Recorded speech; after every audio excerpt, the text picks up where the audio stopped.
नाज़रीन तंगवानी में अहम खबर है जो गांव से शेयर करूँ तंगवानी भरसा डेरा सरकी पुलिस थाने की हद सोकड़ स्टाफ वटि फुर की कोशिश दौरान तेज़ रफ्तार मज़दार ॾोहारनि मथां चढ़ी वही ॿ ॾोहारी चीभाट जी थड़े ते फौत थी विया।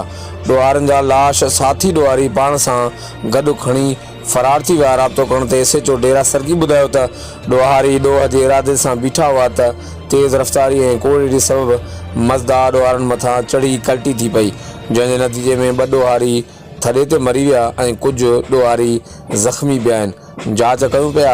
होॾां पुलिस मूजिबि फौत थी वियल ॾोहारनि में नापरकोट जे कच्चे वासी गफ़ू उर्फ़ गफ़ार सब्ज़ोई ऐं जमाल वासी हौरान निंदवाणी जा नाला मिलिया आहिनि, जंहिंजा लाश उन्हनि जे घरनि में पियल आहिनि। वधीक मुलविज़ ॾोहारनि जे नालनि जी जांच कयूं पिया।